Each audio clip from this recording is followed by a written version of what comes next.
We are live. I mean, the third one, the federal one. Good morning. So we're resuming, it's a meeting of the Renewable Energy Standard Reform Working Group, and we're picking back up. It's 5 after 10. So this is a discussion about specifically Tier 1A. And I have a little bit of an experiment with this group to see how it works. There are some questions already outlined on the agenda with the addition of one new one, and that is what is defined as a new renewable under Tier 1A. I think actually there's some amount of agreement to that, but here's the experiment. As I read this definition, if you hear something that you disagree with, I'd love to see a hand go up, a little bit like the sound bar on a music radar. I just need some indication of when I start to go off of your understanding of the definition, where those points are. So if you're ready to play that game with me, I'm going to try out this definition. You all have more technical expertise on this than I do, so don't hold back. What is defined as a new renewable under Tier 1A? A new renewable is constructed after, there's been some discussion whether it's 2010 or 2015. Looks like in the modeling it's set at 2010. Co-chairs, do you have a placeholder date that you'd like me to put in there? 2010 seems to be what's worth So for this level of conversation. So I'm going to hold 2010. This includes the expansions of existing projects. A new renewable under Tier 1. Can I ask, clarifying on that? Because Yes. that's my understanding that it includes expansion, but not, for instance, some things that we do define as renewable at large time. So let me get to that in just a moment.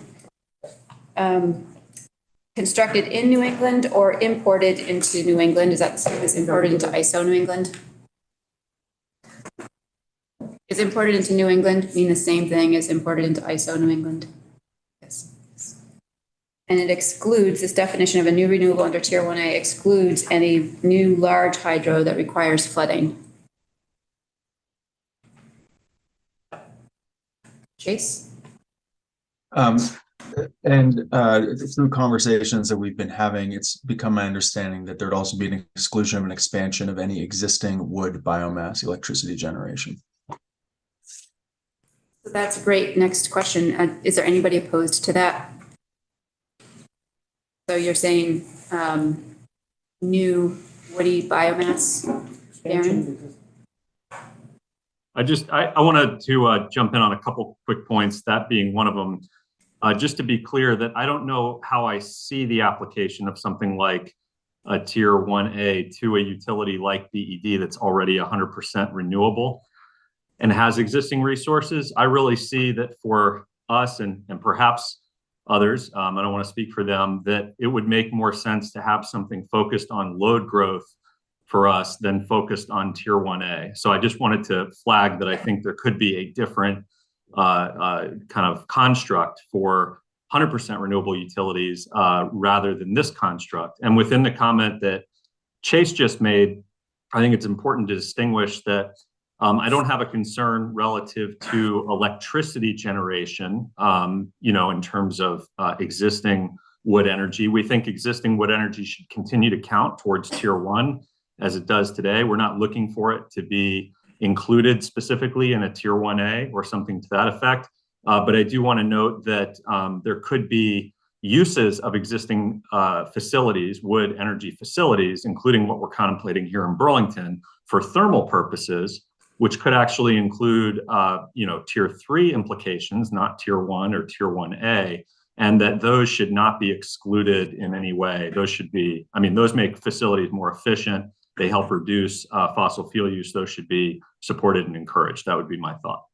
Okay, so this may be a little irritating and naive. I'm going to go try it anyway and really isolate some of these things around Tier 1A and ask for so there might be other constructs, in which case you might say Tier 1A is not really an option that I support, and here's why. And I'm actually going to ask for that feedback in a very structured, concrete way. Tier 2, Tier 3, you will get to a little bit later. And my one specific piece I think I'm pulling out is that still for this definition of a new renewable under Tier 1A, that it excludes large hydro that requires flooding and also excludes new woody biomass. Any disagreement on that? I'm sorry to keep having clarifications, but new biomass versus increased capacity at existing biomass. I'd like to understand where that line is because it's not trivial, this question in my mind. For tier 1A. Yeah. So McNeil is currently biomass. If they up production by 10%, I would hope that does not count towards tier 1A. I'll just put it as plain as I can, Okay. right? So new woody I need biomass. to understand, I don't know if that's just my thinking here out loud. So You're trying to figure out, does it include expansions of, and as well as Yeah. new projects? yeah, new projects is kind of straightforward, but But expansions. yeah, and same, I think we've been talking about new flooding for large hydro. I think that's a different technology, and so I'd look to people that know more in terms of, can you increase capacity without new flooding if it rains a lot, or, I don't quite understand, but there's similar related questions in there in terms of what we count today versus their capacity as opposed to new facilities coming online. So I don't know the answer to whether or not those details need to get figured out before you get sort of a straw poll around the other elements of tier 1A. I think those are really important. And if folks have something to add on them, I'm open, but I would say they're important to keep taking note of as we talk about. To figure out now, or just to hold until you come back around? Is my instinct, but go ahead if you have something to add. Well, Do you have insight on that? No, it's just, I don't want us to get stuck, so it's a good question and it's like a level of detail, but, like how do we ask the question meaningfully now and get a meaningful vote without getting into it is sort of a tricky thing. So for instance, like thinking about large hydro, if you replace the turbines, you could have, who knows, 3, 5, 10% increase because new turbines, so you have the same facility, but new equipment. I don't know if the same thing is true for McNeil, could the same facility generate more power if it had a technical upgrade? Well, what's that? You would have to figure this out. Well, so here's I'm asking, and co-chairs, please advise. My inclination is you have a working definition that needs some detail about what a new renewable under tier 1A might be. To hold that as a concept and now get some very specific feedback around whether the concept, whether you're for or against it, is where I was headed. Yeah. So I see that there are comments. I want you just to take a quick peek at the agenda so you can see the questions that I'm about to ask and see if those comments fit into those questions. If not, then we'll certainly take those comments online. Here's where I'm moving. To ask those in favor of creating a tier 1A, raise your hand, and you have an opportunity to give a 20-second reason for why. Then another round of those opposed to creating a tier 1A, and again, 20-second opportunity to explain why. Those who are neither in favor nor opposed, raise your hand, and we're looking in that 20-second response for what would you need to know in order to decide whether you support a regional tier 1A. That's where I'm headed. Chase and Darren, are you able to put your comments in that construct or no? If I could offer just 15 seconds very briefly, because this is a really important issue for us. I mean, really affects us quite a bit. And I think I can clarify. So McNeil can produce more or less energy in a given year today, based on energy market factors, based on wood supply, based on a variety of things. None of that affects its eligibility for tier 1 or makes it something that it isn't. In terms of a capacity expansion, which to be clear, we're not planning, I don't have a concern that not be included as part of tier 1A. Our concern is that McNeil should continue to count towards tier 1. But I also want to clarify that with something like district energy, which was just voted on last week here in Burlington, and the city council voted to proceed with it, that is a thermal improvement to the plant, not an electric improvement, and might be qualified for tier 3 credits, not tier 1A and not tier 2. And so getting the details right on this is really, really important for us. So I don't think I'm disagreeing with Chris necessarily on the tier 1A piece of it, but I wanted to flag that specific issue for the committee because that's a really critical one for us here in Burlington. Thank you. Chase? Thanks. I'll keep this very brief. the prohibition, as it were, on new or expanded wood biomass electricity generation, which I hear agreement with Darren on, as I've been contemplating, would apply across the board. So you couldn't have a smaller wood biomass electricity generation facility in tier 2. You couldn't expand an existing facility and have that expansion count under tier 1. And so I just want to make sure that we're not inaccurately cabining it to tier 1A. It's across the board. That's all. Thanks. Well, so there are two separate questions coming for the committee this morning. One is around tier 1A definition of what gets included and not, and then a question of how many people want to do work on how renewables are defined under tier 1. Two separate questions. I guess it's sort of like, I think, a definition that would apply across the res. And so it would apply as equally, no matter the tier, it would apply.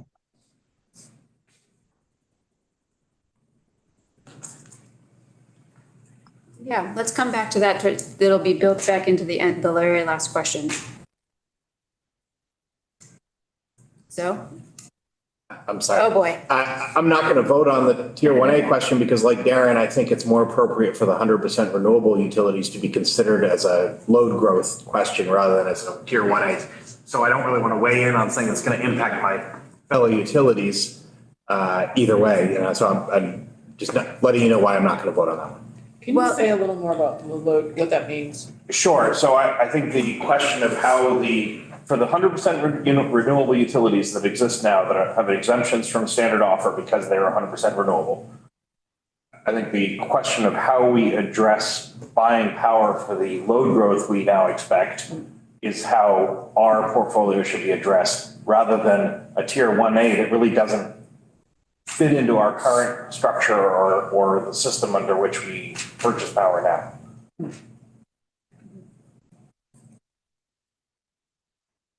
I apologize for making this more confusing, but It's not more confusing, actually. It fits right in. I mean, I think there are some of you who are going to oppose a tier 1A or abstain right now, and that's a perfectly good reason to vote. And there's a couple of you who have mentioned it, so I suspect it'll come back in there. Those in favor of creating a tier 1A, could you raise your hand, please, and make sure that it's high in this room so that we can see, and then also online. So 1, 2, 3, 4, 5 in the room. And then 6, 7 total.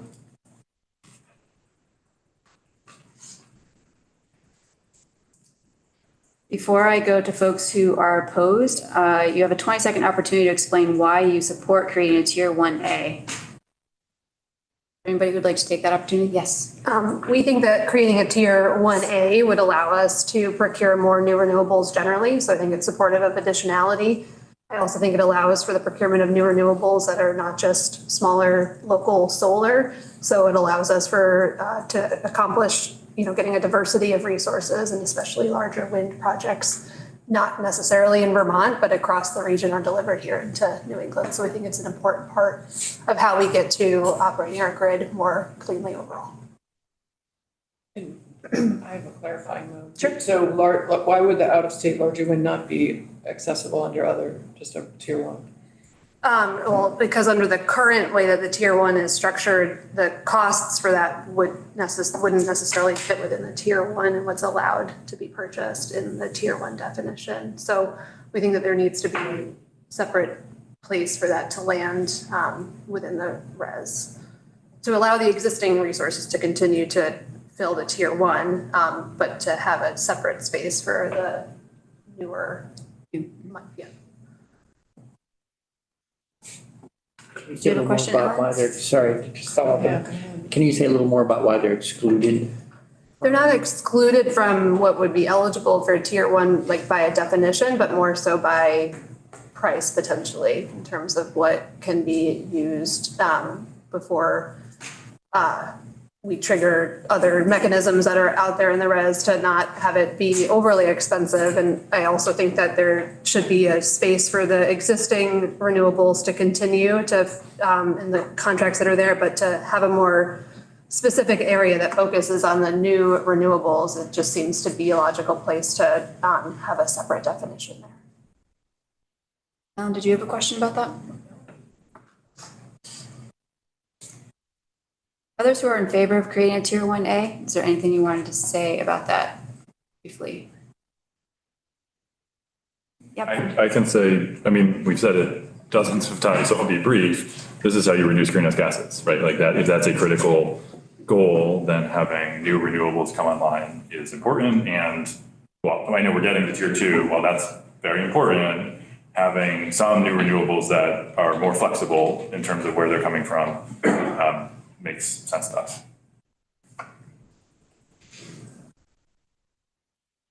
Question? Thinking. No question yet. The other comment at Yes, Peter. Vermont, we have the lowest new renewable requirement in the region by far. We're at 10% under our current res. Every other regional portfolio standard in New England has a much higher new renewable requirement than us. So tier 1A is an important part of encouraging new renewables to come online.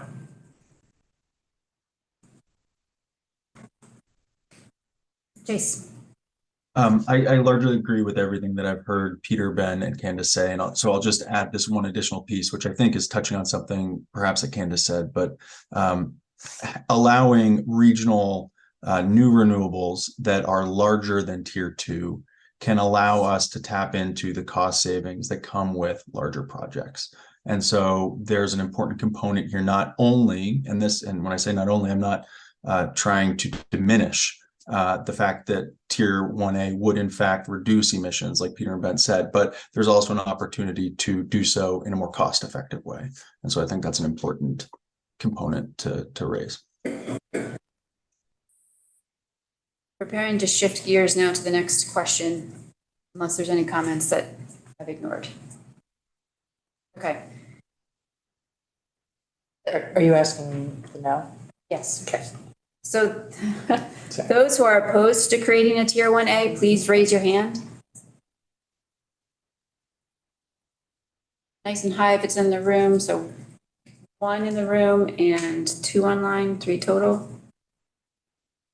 Okay. So again, an opportunity to give a 20-second explanation for why you're opposed to creating a tier 1A. Does anyone care to comment? Becca? Sure, I'll comment.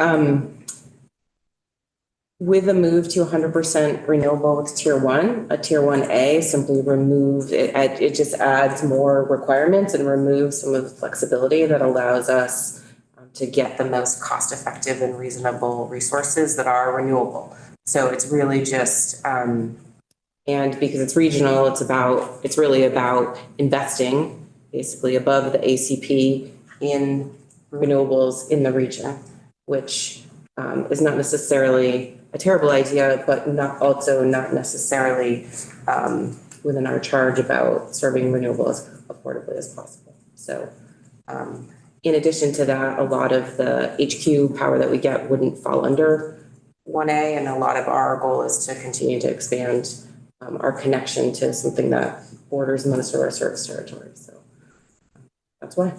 Okay. Other comments related to the no? William, go ahead.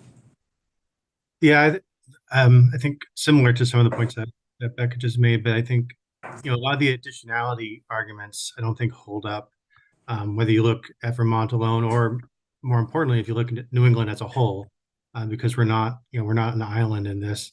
I think it's pretty clear, and it's been stated that, Vermont, either on its own and certainly New England collectively, is going to build the new renewables as needed without a tier 1A. And as Vermont itself or New England as a whole moves toward 100% renewable or clean, the mix of new or expanded and existing within the states doesn't really matter to the ultimate goals. So Vermont shouldn't be mandated to build new renewables that we don't need. And if there are opportunities from existing or expanded that are available that are renewable, those shouldn't be boxed out by sort of this specific new mandate. Did you have a clarifying question? Yes, for Rebecca. Okay. And maybe just, and for myself, for the room to help me. So 1A, could you buy more HQ now? Potentially, I mean, we don't have load growth now, but Theoretically, sure. We could negotiate a contract with. So 1A, So under 1A, we could still negotiate a contract with HQ, but would have to specify that it was coming from a new renewable installation. Which we haven't had that conversation with them, but I guarantee would add dollars to that negotiation to ensure that it comes from those renewable pieces. So it's a cost piece. So if they're building a new wind farm, we could be part of that. Potentially. right, because it's, Yeah. So we could, even today, right? So it doesn't preclude us from doing that. 1A or tier 1 does not preclude us from doing that today. We could still do that today. 1A would require us to do something along those lines. And that's, to me, the differentiation is that requirement versus the opportunity and giving our team that flexibility to make those decisions based on the markets. I'm gonna, so can I ask a question that doesn't need to be answered now? yeah, So, yes. I would love to understand from others in the room that are not utilities, why that requirement makes sense for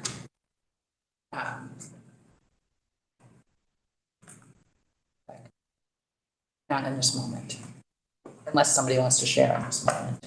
If you want to take a moment to do that, I just wanted to flag, we are going to need to pause and check in with Brattle Group. We have 15 minutes left with them. So I'm happy to take that. It's a really important question. And so if you have answers and they can be brief, then please. Very brief. Every time, the purpose of writing any of these things into statute is to make those resources worth more in comparison to everything else. That's, if they didn't do that, if they didn't increase the value to those resources, you wouldn't do it because they would just be sorted out in the market for what they're worth. So whether it's setting a date of 2010 or whether it's creating a tier 1A or expanding tier 2, it's all about increasing the value of that resource versus all the others in the universe. And so I'm questioning whether or not it's actually the purpose as opposed to the effect. well, whichever. Yeah. I get your distinction, but whichever. And so, that makes HQ less, it makes other resources more valuable when they're included in tier 1A than resources which are not. Yeah. I don't know if that helps at all. Every little bit helps. I'm inclined to keep going back to things that are under this no. Brian, I think you had a comment about why you're opposed to tier 1A. Yeah, thank you.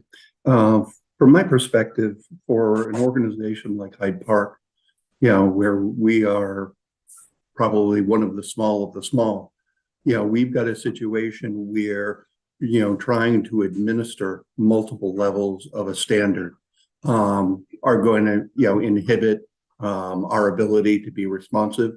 Along with that, we've got issues of buying power.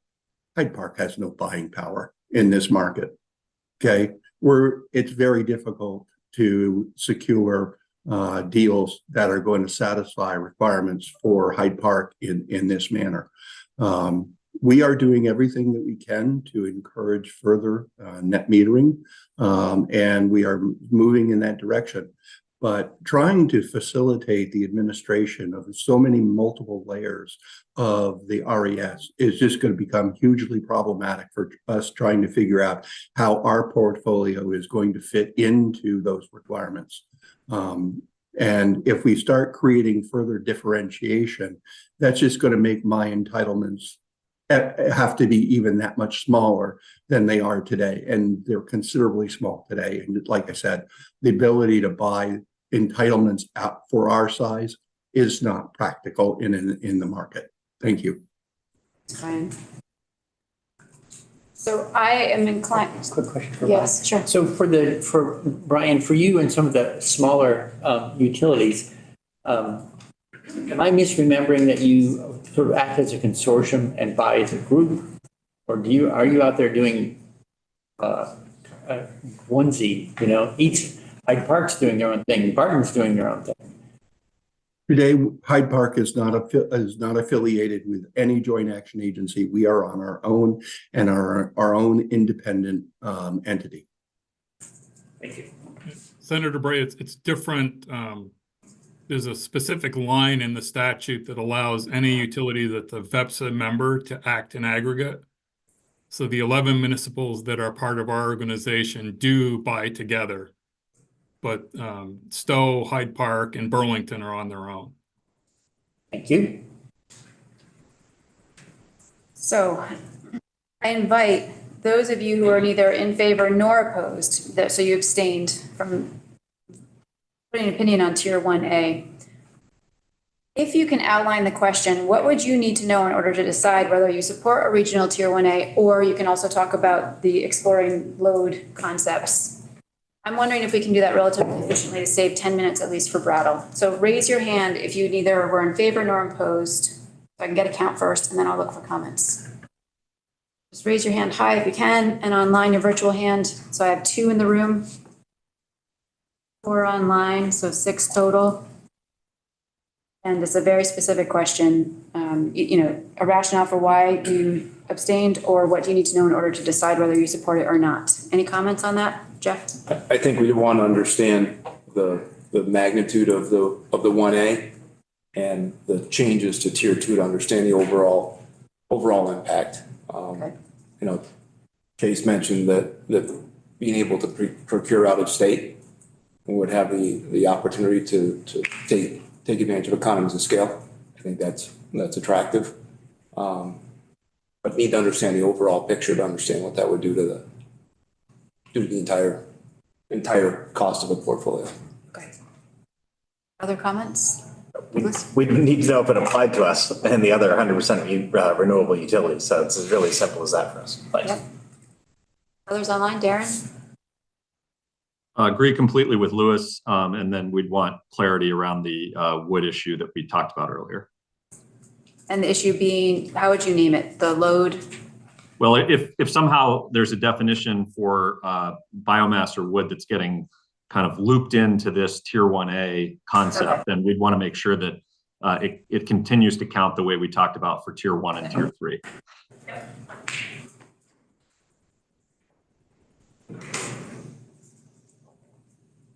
Yeah, so if the definition of biomass gets looped into Tier 1A, how does that impact the definition across the board? So you're just watching that.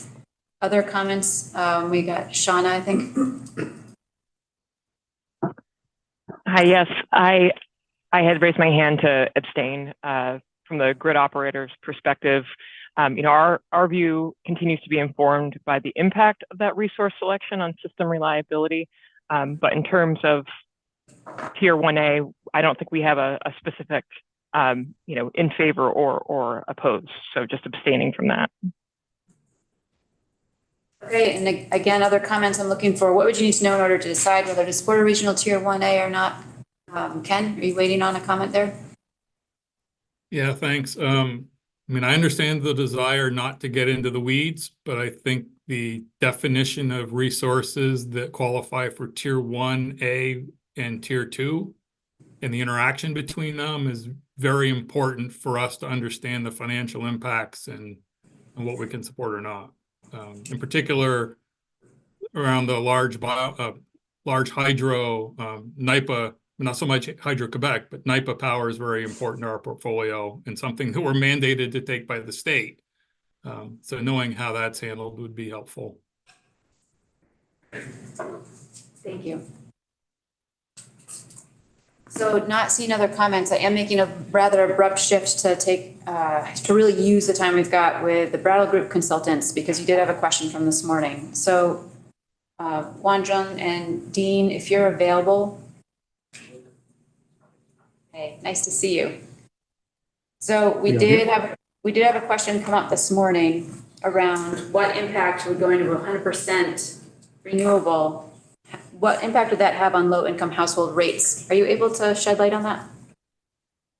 Well, at one level, there's a whole rate making function that happens after the implementation of this 100% that can change that, right? The structure of rates can change that. And we're not modeling how rates are structured. If the increased cost is spread uniformly over all consumption, if we make that assumption, we can answer that, and Wonjun may or may not actually have an answer to that at his fingertips. But essentially, it's the increased cost translates to an increased dollars per kilowatt hour, cents per kilowatt hour, and then you could say, well, how much electricity does the lower income tier consume? And just multiply that through and find, though, this is an additional X dollars per year for the typical low-income household. I don't know if Wonjun has been able to pull out that number, but again, take that with a grain of salt, because there's a whole rate-making step that we do not and cannot model in there that could alter that answer. Dean, what you've said is right. We don't have any specific numbers to present right now, just because we're auditing the model and we're making changes in assumptions. It's consistent with SEA's analysis. But yes, if the rates, right now our analysis assumes rates that come directly from SEA's analysis. And given those rates, the distributional impacts on consumption across households, differentiated by income levels, will depend on their consumption habits. So the share of electricity they consume as part of their consumption bundle, but also how different income levels are impacted by employment impacts. So if let's say there's a lot of economic activity that takes place in New England, specifically Vermont, that also means maybe more income for specific income levels. And that the two effects of increased rates, or some rate impact on how much electricity they consume, how much consumption takes place for each of these households, plus this the netting of maybe employment impacts will determine overall consumption impacts for households. So I know that's a more general, it's not specific to lower income households, but that is the general dynamic that takes place in determining consumption impacts.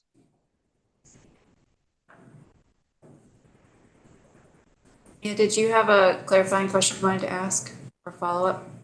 Well, I mean, and I know some of this might be outside of the Brattle Group's ability to assess, but I just want to emphasize that it's not just about rates. That's certainly, worth considering, but the same rate across different income households is definitely meaningful in different ways to households on a low or high income budget. And I know that's hard to model, but I think this group is really focused on rates, as they should be, but there's a sort of wider picture that low income households will have to grapple with. And I just want to emphasize, I don't think that's a reason not to go to 100% res, but I think having a data and a clear picture on what it's going to look like at a household budget level, to the extent that we can, is going to be really helpful in future advocacy to make sure those resources are available to mitigate impacts and help households electrify. So I really want to keep them centered in the data, that we get to the best of the ability to produce that data. Thanks. That picture, go ahead. If I could ask Wonjun, I think that we will be able to get that. Is that right, Wonjun? That will. Yes, I was just going to say, just to clarify, Mia, right. The dynamic of how maybe lower income households, electricity being a necessary good, right, and how that takes a greater portion of their overall budget. The impact of that is absolutely captured in the model. So if in the case that the rates, as they change down or up, how they impact households of different income levels, that will be part of our model results. That dynamic will be part of our model results. And we can make a point of pulling that out so that it's readily available. It will be part of our distributional income impact results that we will be singling out. That's great. And again, if there is an opportunity to assess that in terms of how the household energy burden, not just dollar-wise, but energy burden might be impacted, that would be useful as well, again, to the extent that that's producible. Thanks. Yeah, well, you just mentioned it. I wondered if Brattle Group Vermont's done quite a bit of data collection on energy burden. And I don't know if that is informing your work, like you're using the data that we have on what's going on in Vermont to help shape your reports in terms of what possible impacts that are rate driven will be.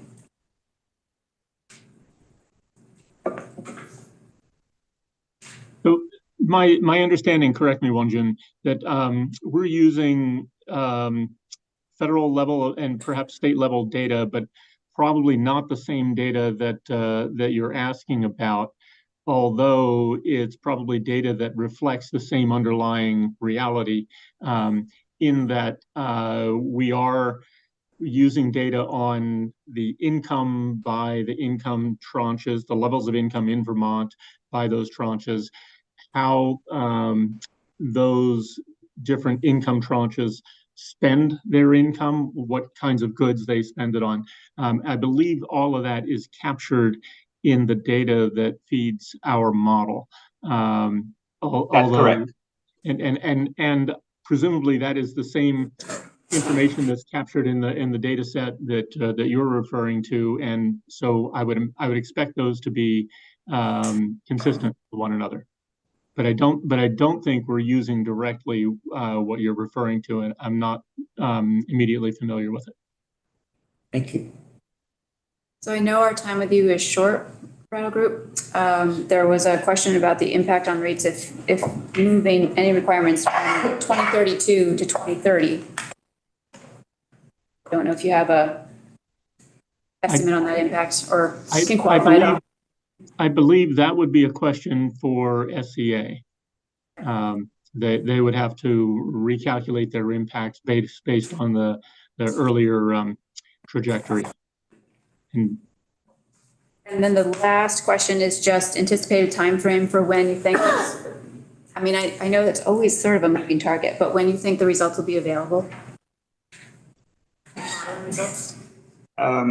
Dean, just one point, maybe you can answer this question, but we are still coordinating with SDA on a data input that needs to feed into our model. And we will be following up with TJ and SDA on when that can happen. So yeah, so it will take us a little while after we get the final data from SCA and TJ to wrap this up, but we are making progress in the meantime. So unfortunately, without knowing when we'll get the final data, I can't say when we will be finished, but I think we are closing in relatively quickly, with the exception of waiting for the final data from SCA. Okay, helpful. I think a question, and you might not know the answer, but it's a procedural one for anyone who might be watching or streaming or even in this group. This group is going to close down its work shortly in its meeting sense, but where would those results be posted if someone wanted to find them? In particular, I know that Department of Public Service has the SA results. Where will Brattle Group's results be posted and available? A webpage, I would think, and we could put it on our web pages. The same working group webpage and legislative web pages. Great, thank you. Brattle Group, is there anything else you wanted to send as an update or announcement before we move back to the discussion? I don't think anything more from us. Thank you so much for joining us this morning for that time. Appreciate that you could hop on. Thank you all. Okay. I'm now coming back to the list of questions in the agenda. Are you with me? Yep.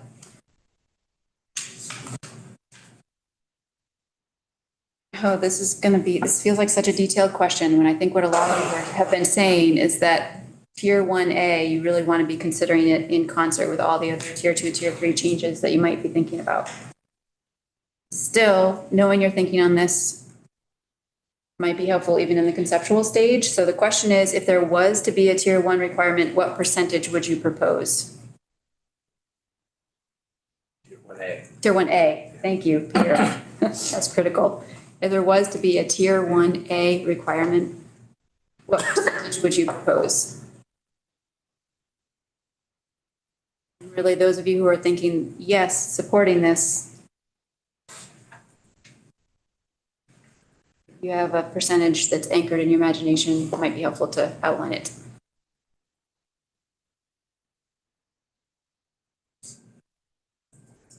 Yeah. I'll get the ball rolling since it's no secret what we've supported over the last year. 20% by 2030 and 30% by 2035. For tier 1A? For tier 1A, yeah, is what we've been pushing for. Say that again, 20%. 20% by 2030 and 30% by 2035. And how did you come up with those numbers? I guess I would say for the coalition of organizations working on that, this was a balancing act between feeling a real urgency around climate and reducing greenhouse gas emissions, and also not wanting to push the numbers so high that you would see a unacceptable rate impact. So I don't think there's a magic number, 29 versus 32 and by 2035. But that, the construct that we had been pursuing, but wasn't sort of embodied in H320 of a mirror with tier 2 and tier 1A both going up to 20% by 2030 and 30% by 2035. Felt like that balance. And I understand we're not talking about tier 2 right now, so just speaking of 1A. Are there other percentages that you were considering or imagining for the tier 1A requirement? In our modeling, as we look out to what a potential new renewable energy standard could be, we've contemplated 20% by 2035 for a tier 1A.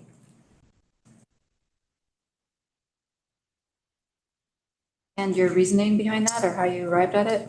Yeah, so it's certainly looking out in terms of what we're seeing happen in New England and the broader region in terms of what could be delivered to New England.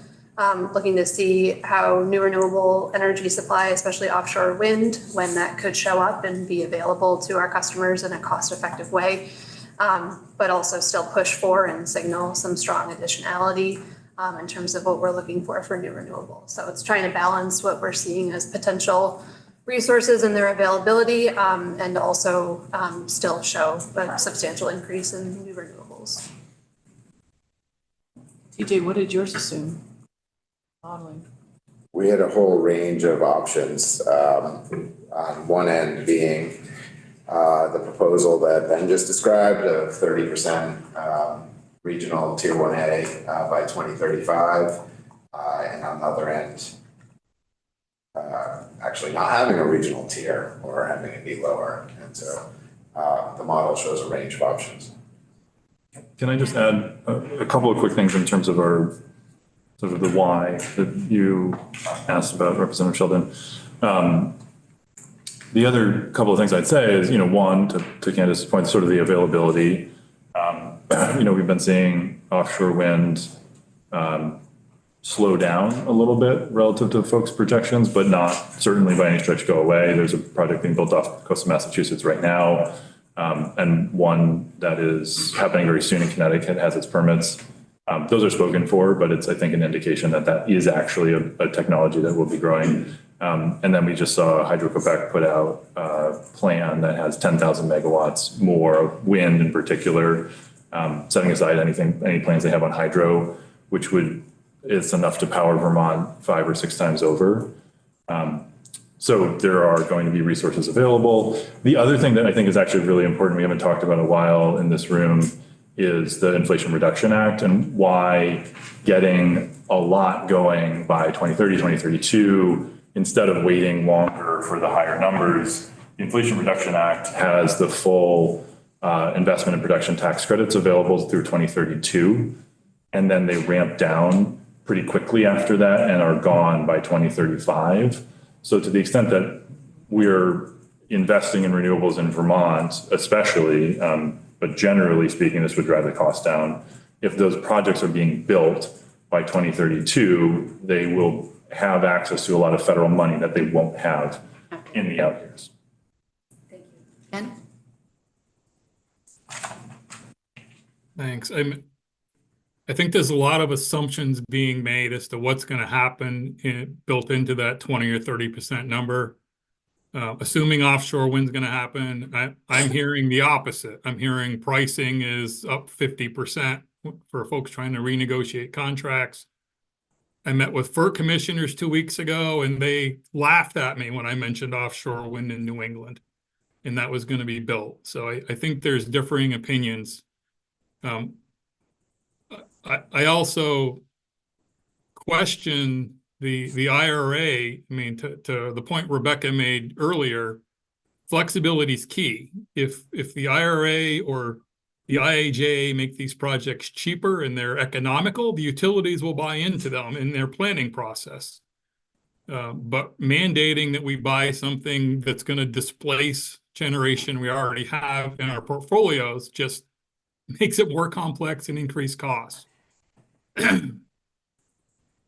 Not that I'm supporting a tier 1A, but I'd be much more comfortable with something tied to actual load growth or any new load similar to what's been raised by Burlington and WEC. Any actual load growth that occurs being served by new renewables makes sense to me, but just kind of randomly picking a number because we want to drive utilities to spend money doesn't make any sense in my mind. Thanks. Thanks, Ken. Do you have any other questions around that percentage? I think this is a question I have for the utilities, which is if we are at 100% renewable by 2030, but we have requirements that keep shifting in the years beyond, are you you anticipate that you would actually, I don't, it sounds dramatic, but sort of have to abandon tier 1 assets in order to acquire more tier 1A assets? Is there a trade-off where you're sort of having to shift weight from one foot to the other because you still have you're facing a higher 1A requirement in those outer years? Well, that's the point of including it, right? The point would be to mandate that. I think I'm thinking a little bit about the financial consequences. I'll just answer for VEC. We don't own generation, so that puts us in a different category. So it's really contractual, right? And that 5-year horizon, there's a lot of reasons that not all of ours are 5 years, some are shorter, but so with enough planning, it gives us opportunity to change. And a lot of it is also about RECs. So for example, we do have part of Kingdom Community Wind. We sell those RECs for all kinds of reasons under the current res. We would likely keep more of those. It's an easy thing to shift in any given year. Other things that are more contractual are harder to shift, but the REC market makes that possible. Again, the more planning horizon, the better. Got a question? Sparkling. Okay. Sorry, I keep preempting. Peter?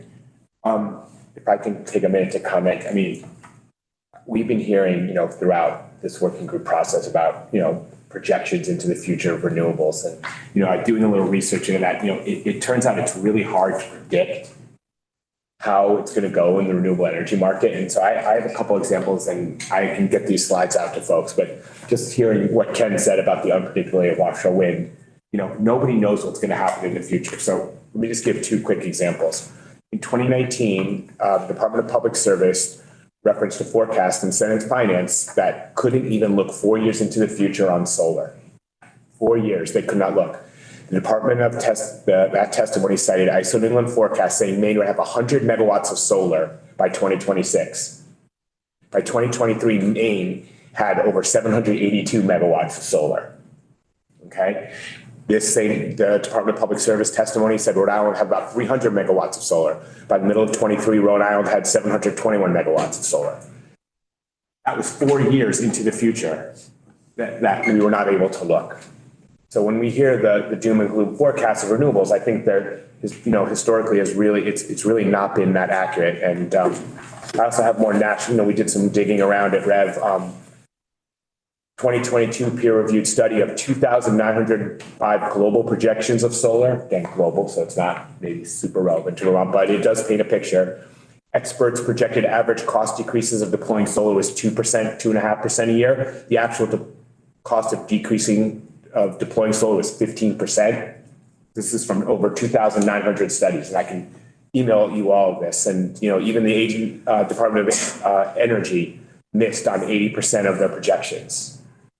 So I'm happy to share all these so you can see that I'm not making it up. But we hear a lot of statistics about what's going to happen in 2035, and those are just projections. I would like each one of you to think about going back 13 years from today to 2010, right? Could we have predicted what our energy future would have looked like in 2010 today? And I think it's pretty clear we would not have had a clear understanding of it. So let's just take all these projections out to 2035 and 2033 with a grain of salt. Historically, they've been missing on the efficacy of deploying renewables. Thank you for letting me have that to say. Thank you, Peter. So I don't see other hands raised right now. And so Peter, you're going to send that to the committee? Yes. Thanks. It can go on the work page, on the website. Yes, question? Yeah.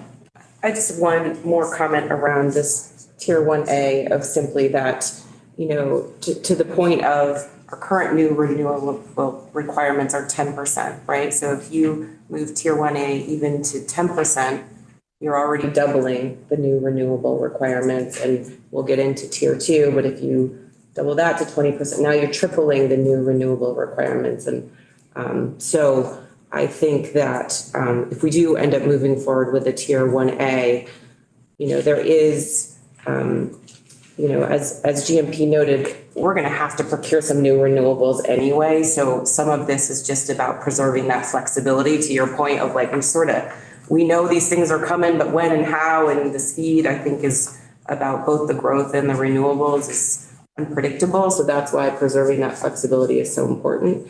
And if we did move to a percentage for a tier 1A, from our view, even a 10% would be, 10% sort of more backloaded is probably doable. Not ideal, but certainly above that starts to really limit that flexibility in a worrisome way.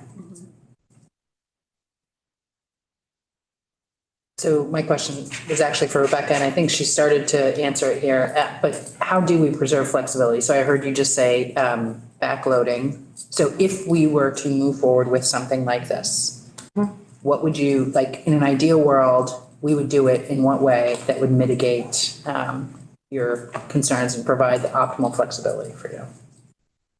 So for us, right, the big picture goals and then giving us the ability to reach those is great. So 100% renewable by 2030, to me, that's sort of the ultimate, right? And then I've got a team of folks, they are experts in these markets much more than I am, and that's their job, is to figure out how to get us there in the most affordable, reliable way forward. So every piece we add to that requirement of like 2010 or 2015 or includes this or doesn't include that starts to limit that flexibility.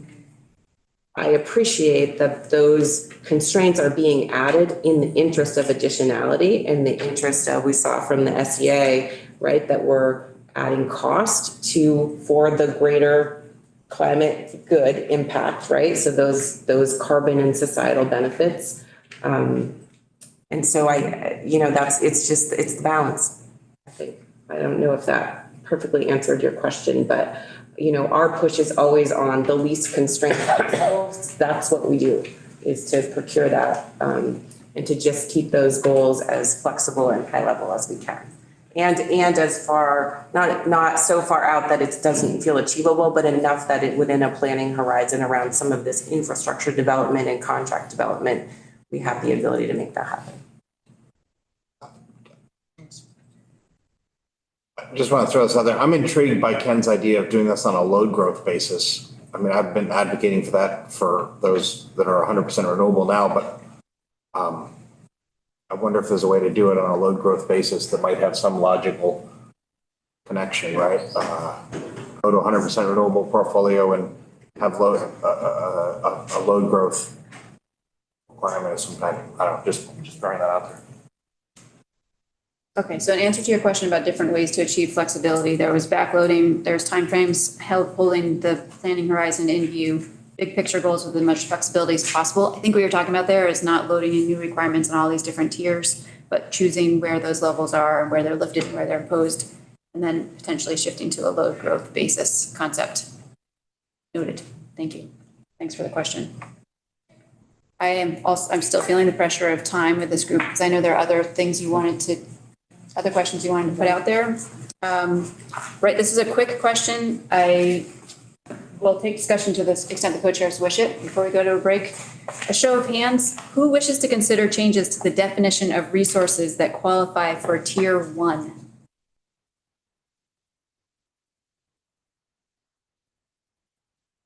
Show of hands, who wishes to consider changes to the definition of resources that qualify for Tier 1?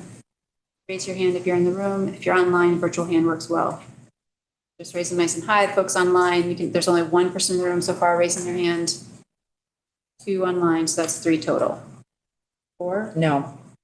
You had a question? Okay, so there's 3 people who are interested in considering the definition of resources that qualify for Tier 1. Can you, in a very brief little nutshell, explain what's important to you about considering those changes, like why you want to change them? It has to be super brief. Doesn't have to be the whole conversation. I'm just looking for like the outline. Christopher? I guess I wouldn't go as far as saying I want to change them. I have a question about biomass and whether we expect to just allow that in perpetuity or if there is a time frame around that question. Great. Okay. Thank you. William? Oops. Yeah, just tracking the box that we should be looking at clean rather than renewable. Yep. Thank you. And Chase? I have nothing new to add to what I said earlier in the conversation that we were having with Darren and others in the context of 1A around the definition of renewable. The same types of things that we talked about then, I would hope would apply in Tier 1 as well. So no new wood biomass electricity generation and an expansion of existing wood biomass electricity generation when we can. Thanks. Great, thank you. Just a brief comment, John, I'm sorry. It's fine. If we're going to consider what fits into 1, that seems to me to get rid of the requirements for the 1A. I mean, if we're gonna create a new one, just do that, right? And so to me, they don't seem like they go together. But. Okay.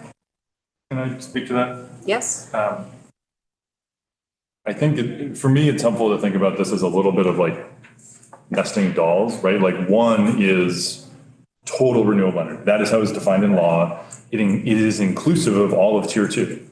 Right now, the requirement is 75% by 2032. 65% of that is how we often talk about Tier 1 is the most flexible part that is mostly met with existing renewables. And so that's 65%. But really, Tier 1 in statute is 75%.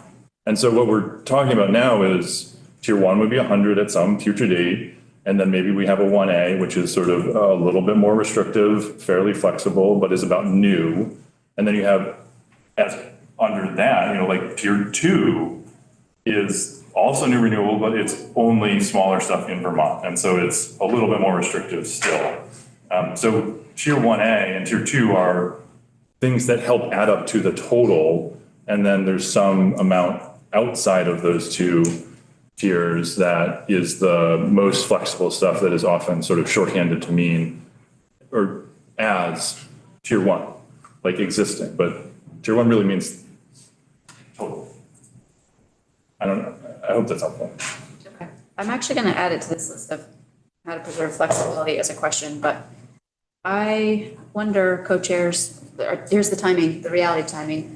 A break, and then you have a number of questions you want to run through regarding tier 2 mostly. Tier 3 doesn't have a lot of action in it probably. Is there anything else you wanted to talk about or ask around tier 1? Or are you ready to shift to a break? I'm ready to shift to tier 2. I guess the question is it, should maybe do tier 2 and then do the break right before public comment? Could we do that? That work? Yeah, let's keep going. Okay, tier 2.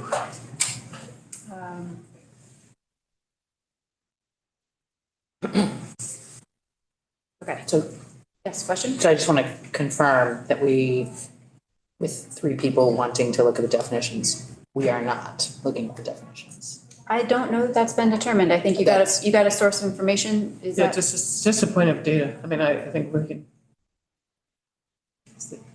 It's really the beginning of the conversation, and we're just trying to get the frame for that conversation.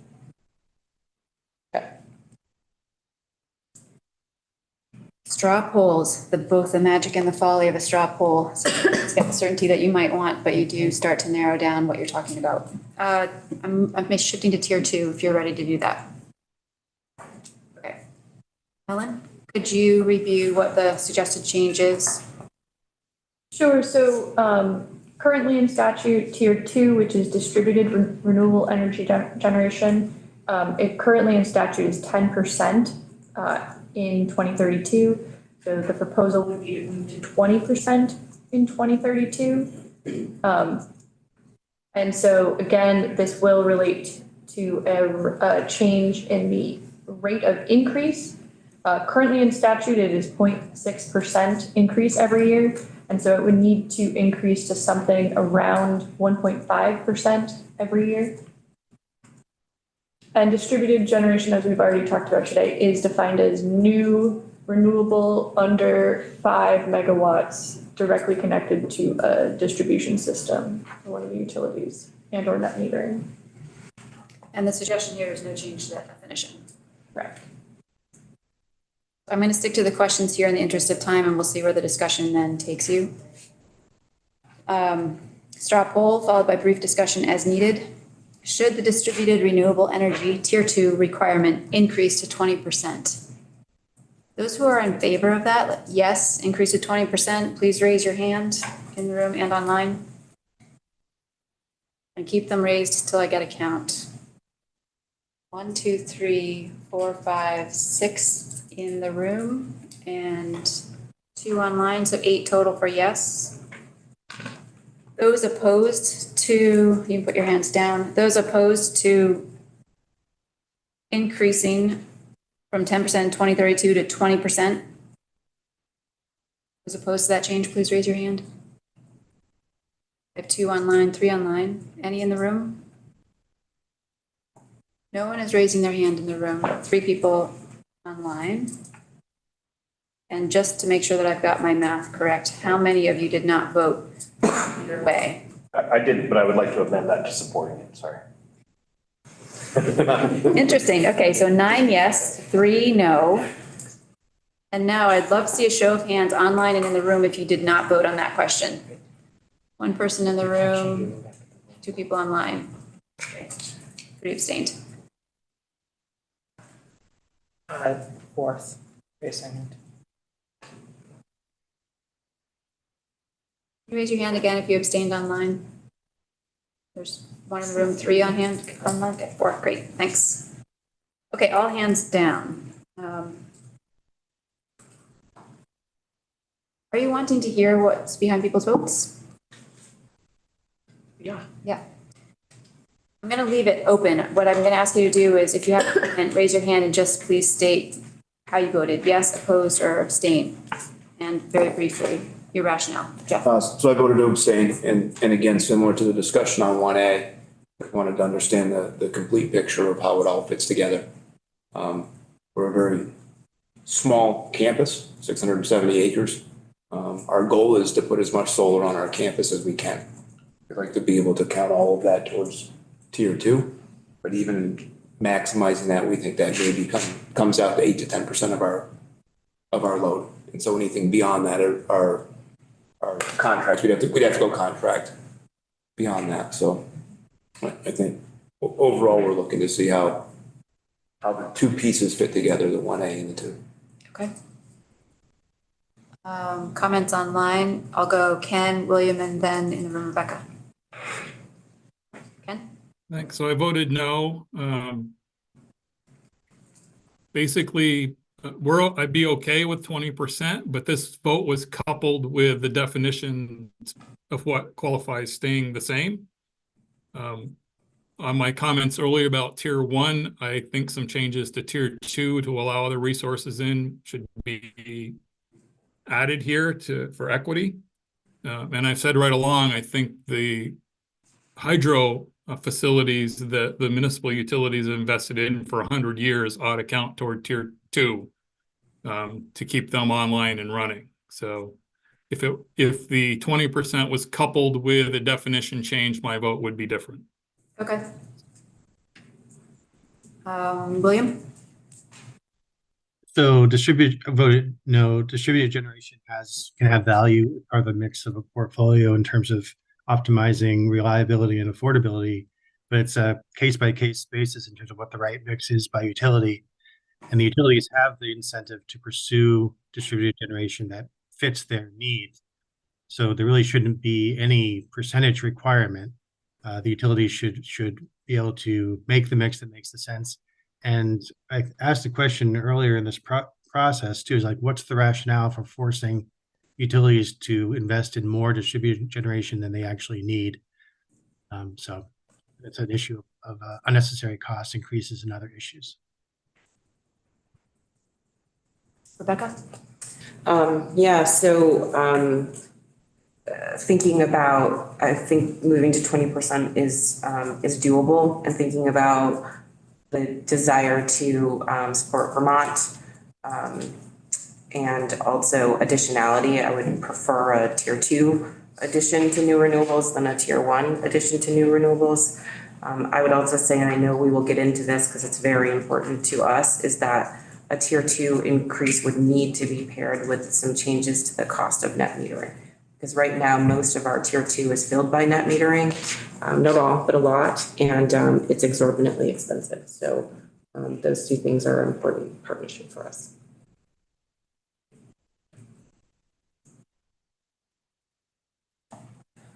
Just reminds me in that comment how many more questions there are to go and how short your minutes are. So I'm moving on to this next question to see where you stand on it. It's a straw poll again, followed by brief discussion if needed. Should the increase take place in 2032? If there were an increase, should it take place in 2032? You mean by 2032? Yes, that's much more accurate. That'd be a steep ramp. Yeah. Should the increase take place by 2032? If you are in favor of that, please raise your hand.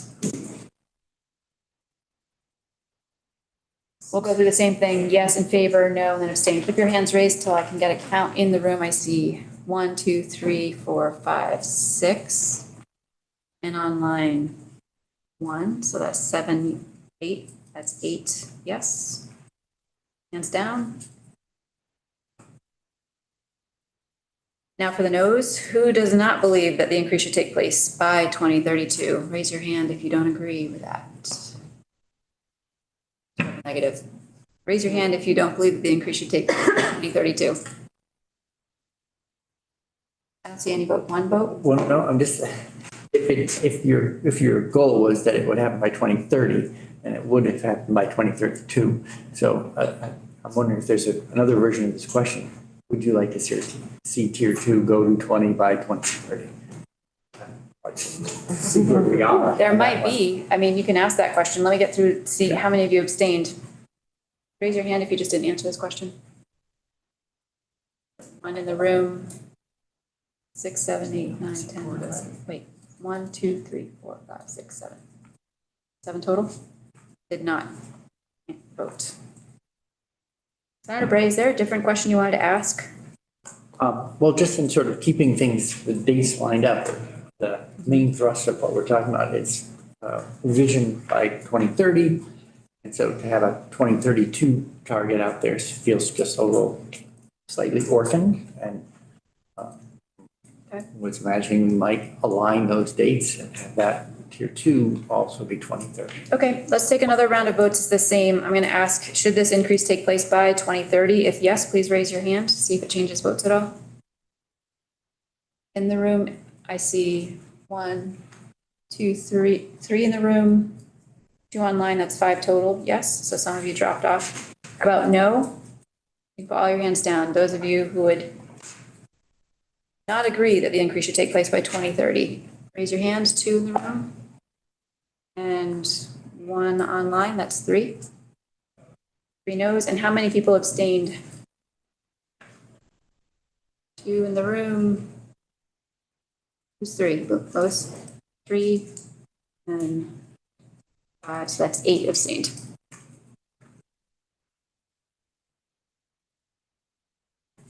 Did you have questions you wanted to ask behind those votes, or should I move on to the next?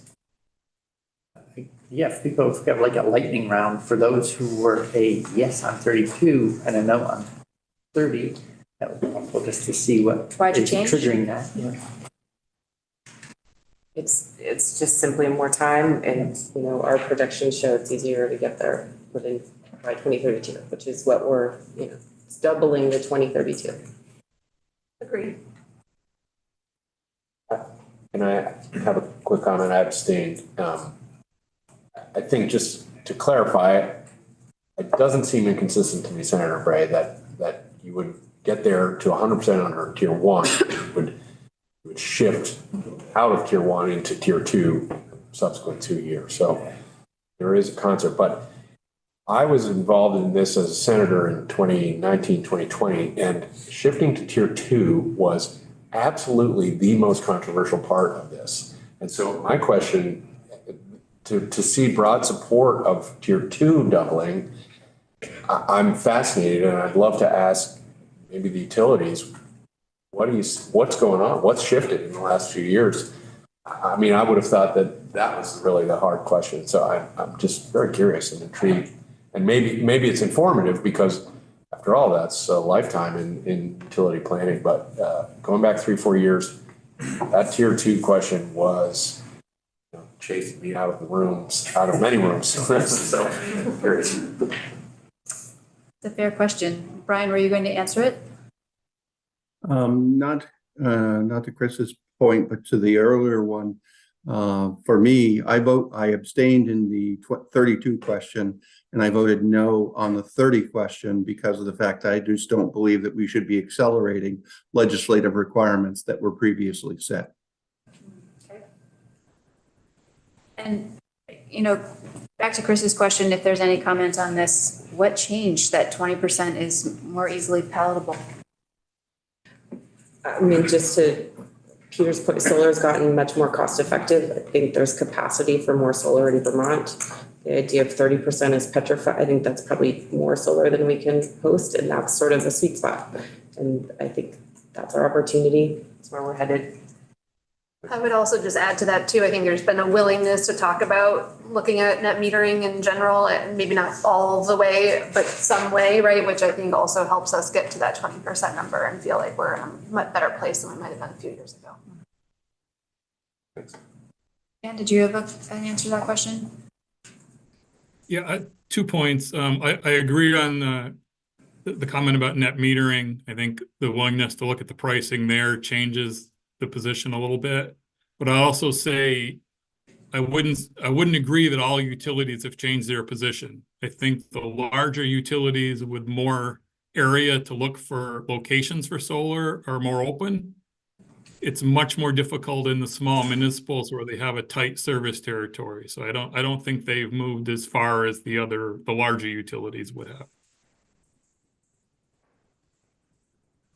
So I'm shifting to this next question, and I don't know, well, I think what I'm looking for specifically are new ideas that you might have, because this is we're now talking tier 2 instead of tier 1. The question is, followed by straw poll if needed, how should the rate of increase be structured if there was one under tier 2? Do you have any different considerations for this structure than you did for tier 1?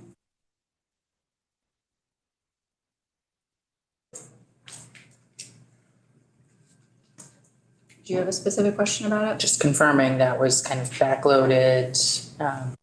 All that list of different flexibilities, Yeah. yep. I'll say, this is not like an absolute, line in the sand, but would love to see it more linear than backloaded because this is, the tier that, or sorry, and this, I should say this comment applies to both tier 2 and tier 1A, because that's really about greenhouse gas emissions. Like getting a plant online a couple of years earlier actually really does have an impact. Like it's cumulative greenhouse gas emissions that's the most important, not reducing greenhouse gas emissions in some out year. Respect that there are real implications to doing this in a more linear way, but that would be our general preference. I'm preparing to shift gears. Yeah. So this is a question around net metering. And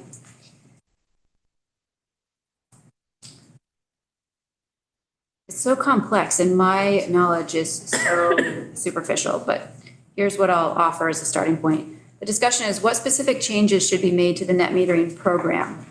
Several of you answered a pre-meeting poll in early November where you gave a couple of ideas around this, and the legislative team would really like to hear specifics now around specific changes that you'd like to make. But in general, those comments in the pre-meeting survey in early November, the responses are posted on the webpage if you need them.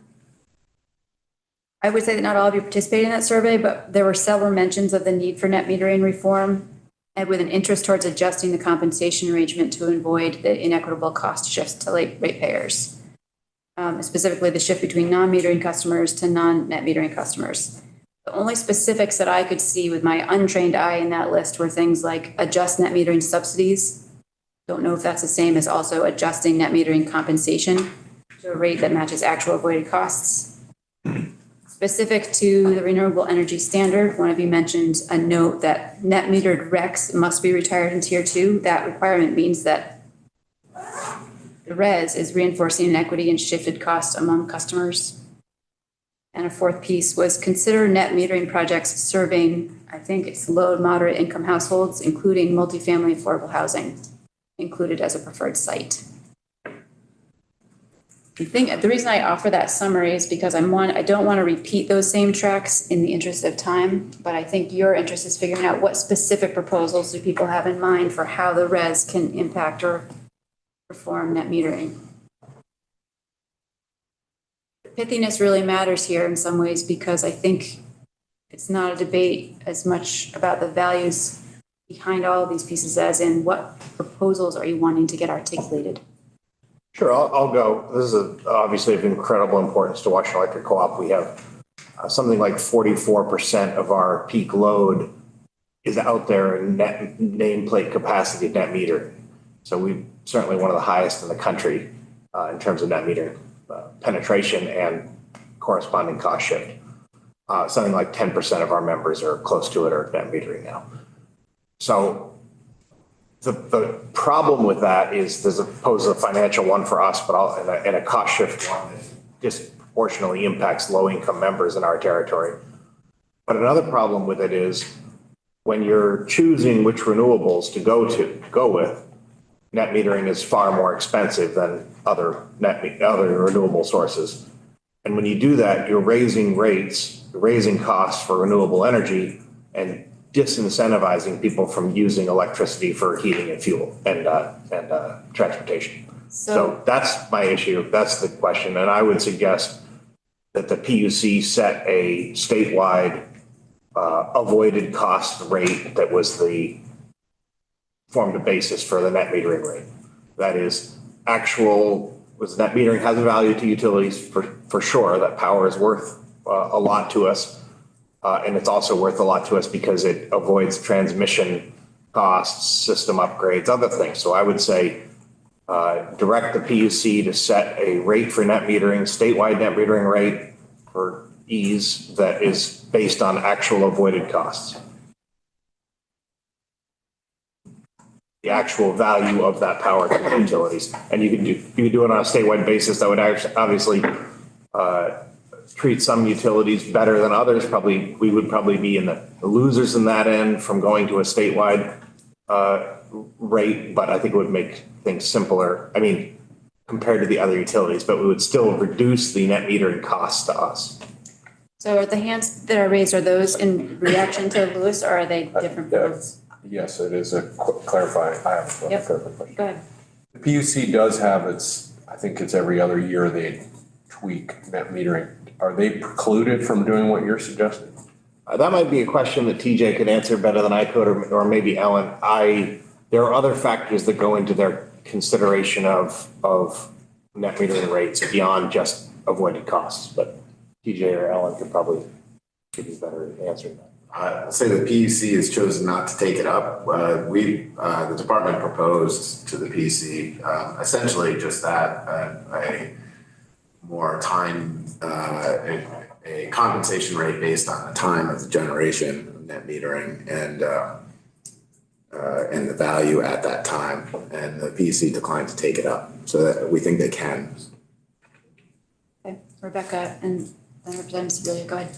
So, yes, that was one of the suggestions I was going to make is more, so right now, that whole calculation is delegated to the PUC. So one of the opportunities is to be more specific in the legislation about how that is calculated or more directive to the PUC, or to probably not calculate it ourselves, but that's an opportunity specifically. And then I wanted to add some potential nuance or pieces to what Louis said, which is there's two pieces of net metering. One is the generation that is used on site. So it never goes out to the grid. It's true net metering. So basically they're generating it and using it at the same time. And there is value to that, as we've talked about.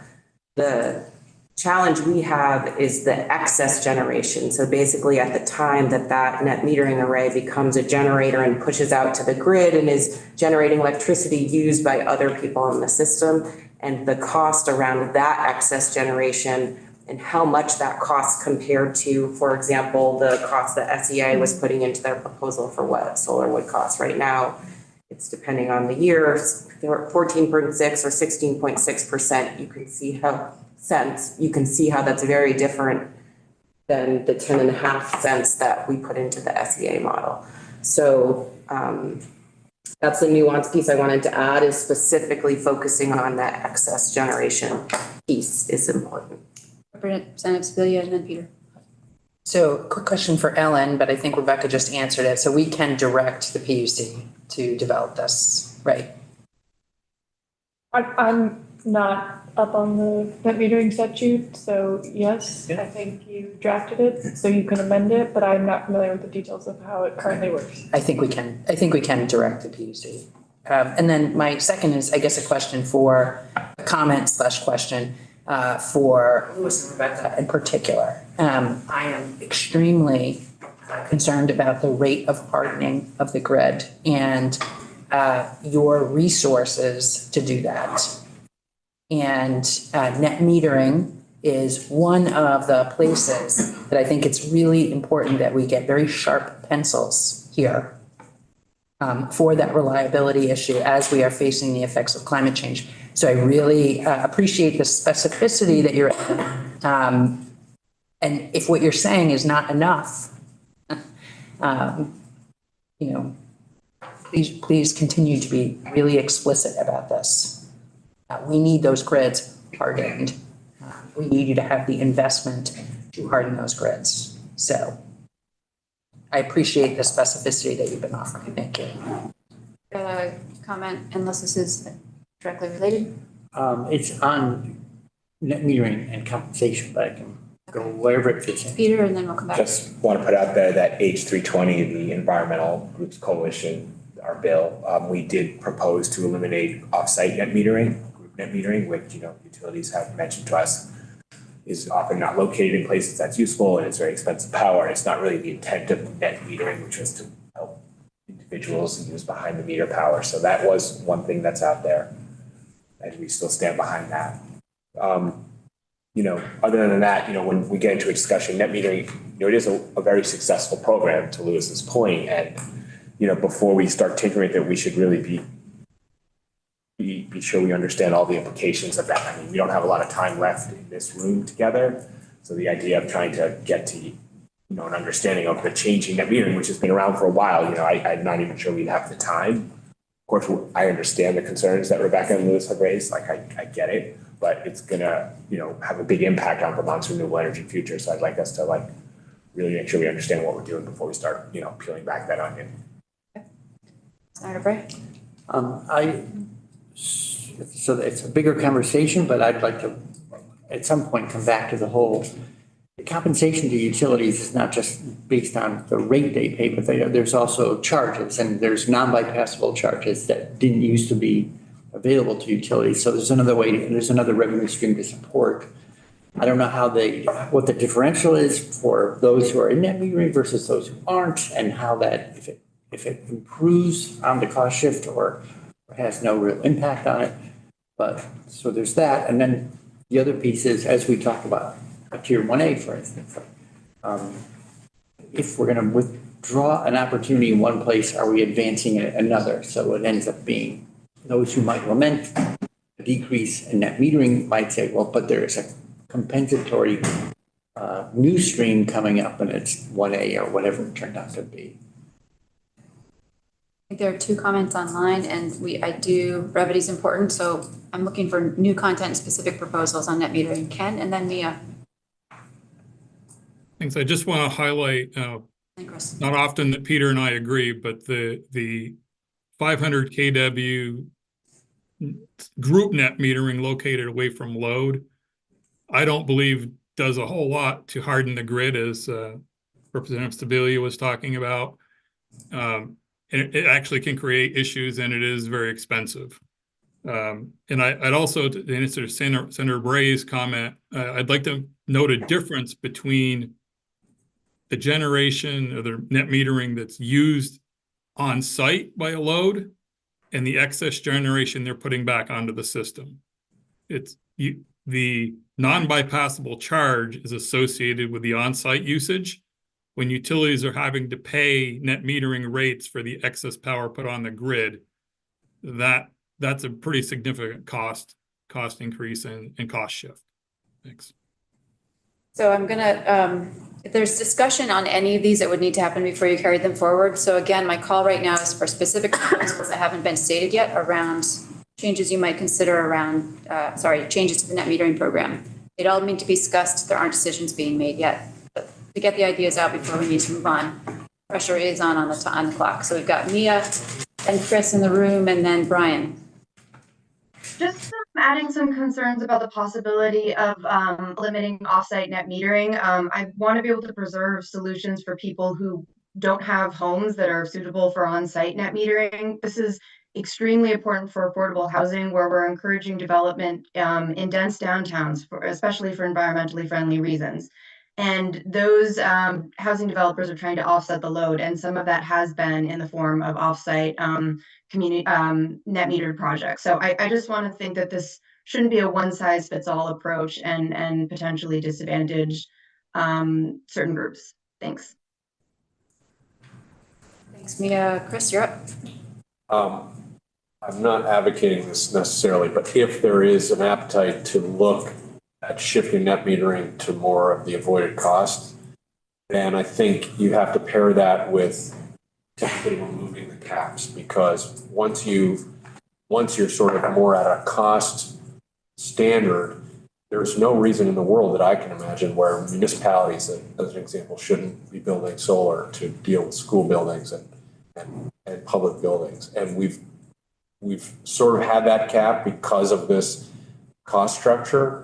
And I don't know, people can debate and figure out if you should go there. But if you do eliminate sort of the financial incentive linked to it, then I think there is the opportunity to let some bigger systems be built. And why wouldn't our colleges generate their own power, et cetera, which right now is precluded by cap in statute, not the PUC cannot touch, as I understand it. So if I could just react to that briefly, I think with the combination of an avoided cost approach and elimination of offsite non-net metering, I think that's the cap is something we should talk about in that context. I just have to say one thing. I have a real bugaboo about this municipal piece, because it's the same people paying their property taxes to their municipality, paying the rates.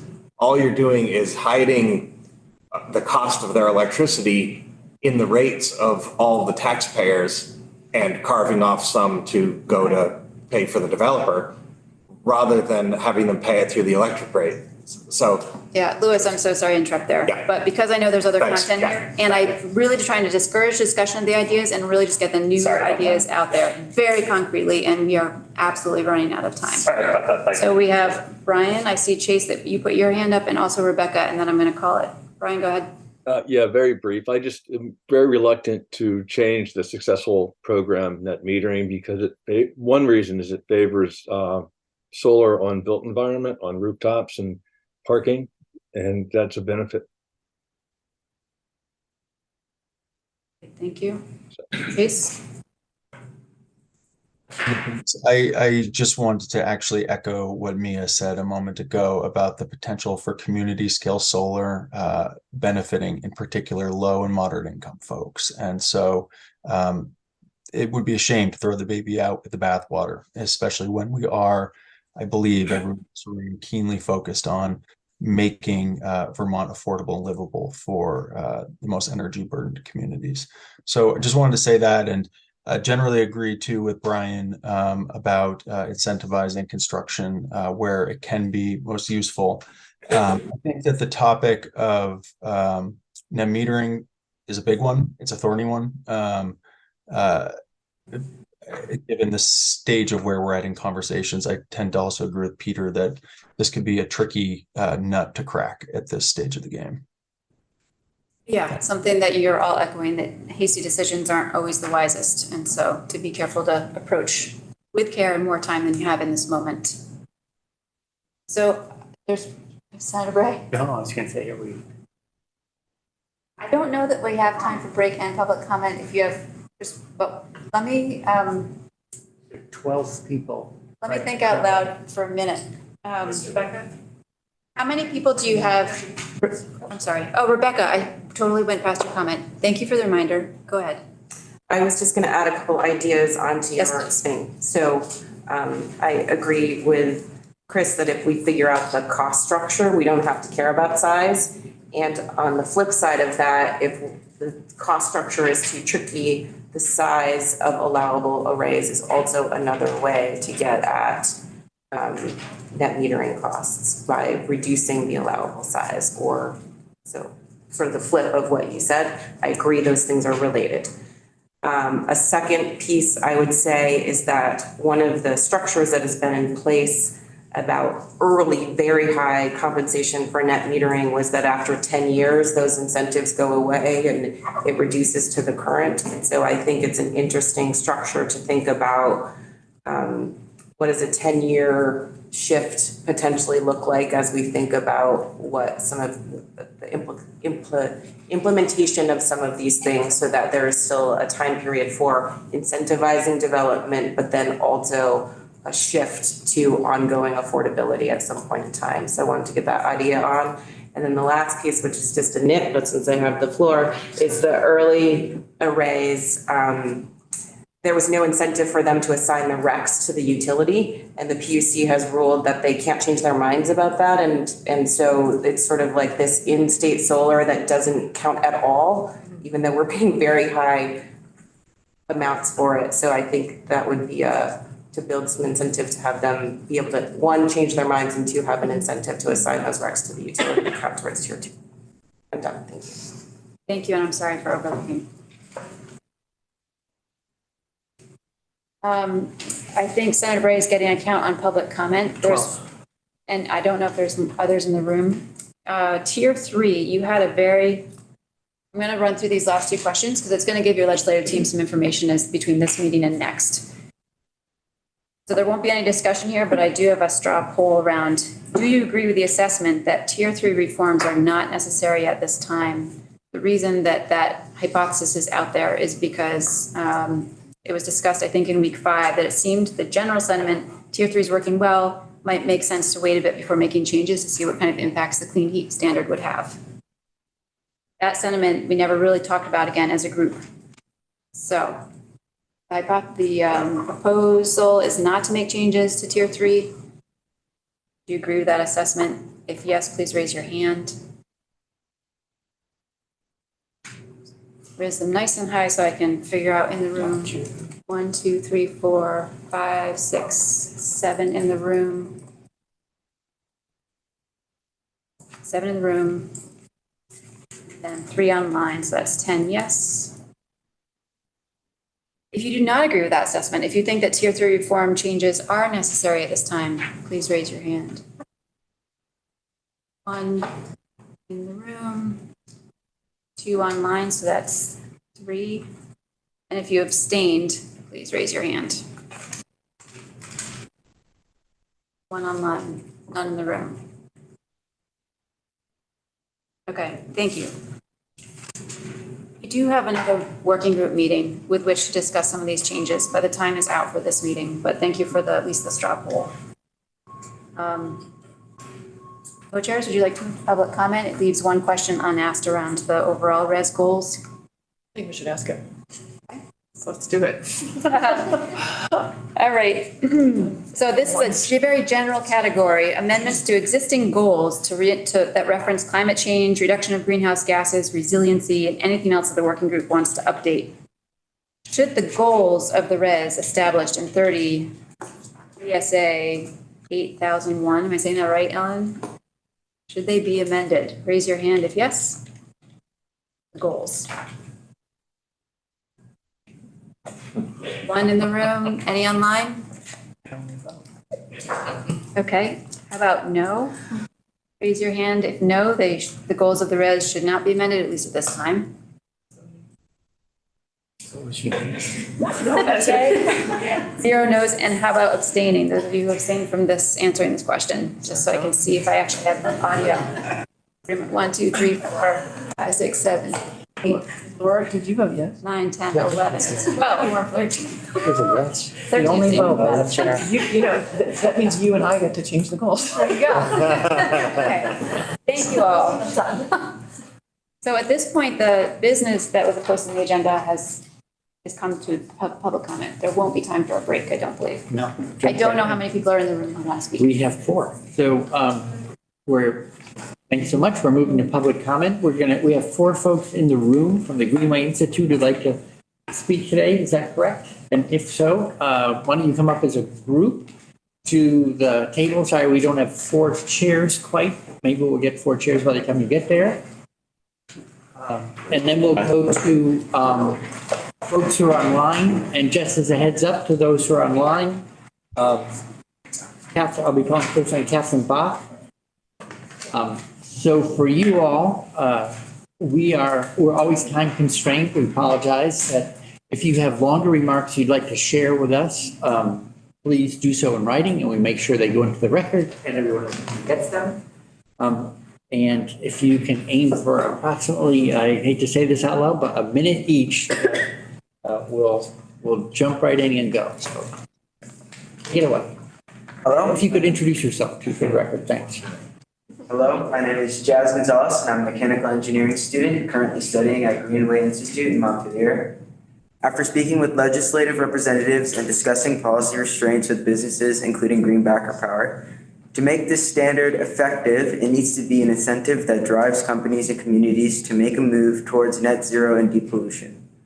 This renewable energy standard needs to be a push for change because Vermont needs to be a place where home will always be home, without the worry of losing the environment that contributes to the community's health and well-being.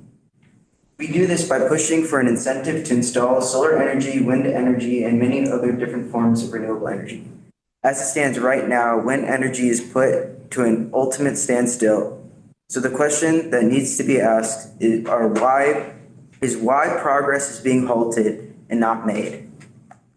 The RES is an opportunity for communities to come together to preserve the environment that surrounds them. It is an opportunity to create more businesses with the addition of renewables, and it is an opportunity to create a broader Vermont community attracting investments. From where it stands right now, progress is at a slow. There needs to be less restraints on additional progress within the construction of installing new renewables. Without the addition of them, Vermont cannot hit its goal of net zero. This is a unique opportunity that Vermont has been given, and we need to start building and making change happen now. Thank you. Okay. My name is Quincy, and I'm a student at Greenway Institute and a third-generation Vermonter.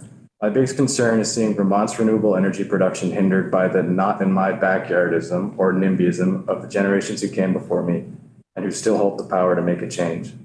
The citizens of Vermont have shown election cycle after election cycle that we prefer to export hydropower from Canadian transmission lines and call wood-burning plants renewable, rather than build real renewable energy sources on our own soil. I asked the res to increase Tier 2 requirements and reconsider their stance on wind to combat this issue. Why does Vermont, a state that we can all agree wants to be a leader in climate restoration, have regulations that make new wind projects virtually impossible to implement? Legislators and government officials claim the turbine noise disrupts citizens, so we've limited new wind projects to a noise output of 39 decibels, which renders new wind farms a pipe dream. The room we're in now would measure more than 40 decibels even if I were to stop talking, so it seems we implement these standards because Vermont is infected with this NIMBYism. Raising Tier 2 will ease us off Hydro-Quebec and other out-of-state resources, forcing us to invest in our in-state renewable energy. We also must reconsider our stance on wind, which is necessary to supporting the demand of our grid while keeping it powered by in-state renewables. Thank you. My name is Sam Sankowitz. I'm currently studying at Greenway Institute in Montpelier, and I'm an engineering student at Elizabethtown College in Pennsylvania. One of Vermont's goals is to have 100% renewable power by 2030. If this goal is to be met, if we are to decarbonize the power grid, then Vermont needs to embrace nuclear power. Nuclear energy is not without its critics, but this moment calls for action. When Vermont closed Vermont Yankee, it was because of financial reasons, not safety. As the United Nations Economic Commission argued, we are running out of time. Nuclear energy is a critical tool for cutting carbon emissions and slowing global warming. Waste disposal is another commonly discussed problem, although nuclear waste is minimal and what little there is can safely be recycled and repurposed. While nuclear is not considered renewable in Vermont, it is green. Nuclear power has minimal carbon emissions and is one of the best power supplies that is currently available. Nuclear power actually produces less carbon emissions over its lifetime per watt than solar. Current renewables are not enough to power the future. If we wanted to replace the current natural gas plants that Vermont gets its power from with solar, we would need thousands of acres worth of solar farms, and then thousands more again when our power demand increases as the state electrifies. Nuclear power requires less land than natural gas, produces far more power, and is far, far safer. I'm sorry to interrupt, but you're at 1:30.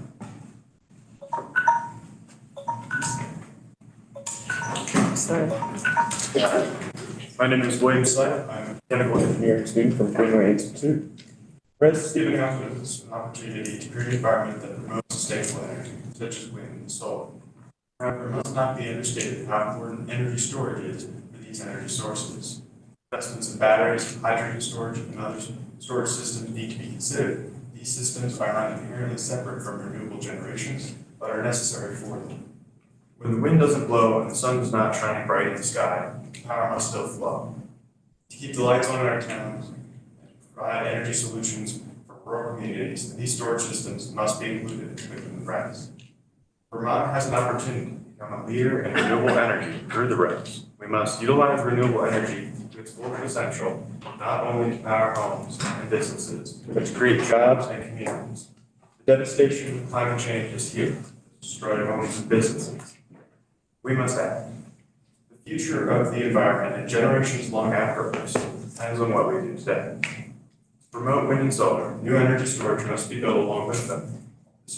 This storage is essential for renewable energy and sustainable energy grid.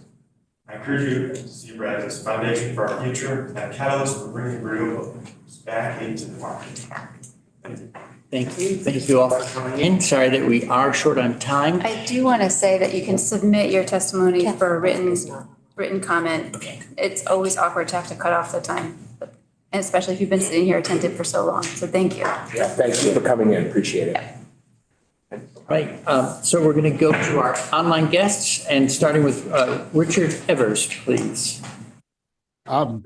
Yes. Hello. I wanted to thank the committee for considering this, and I wanted to just emphasize my support for what 350 Vermont is calling for, a doubling of the renewable energy in state by the year 2030. I thought you've heard a lot, but I thought I just, from my perspective down here in Brattleboro, I wanted to participate in community solar, and I've been told there is no community solar.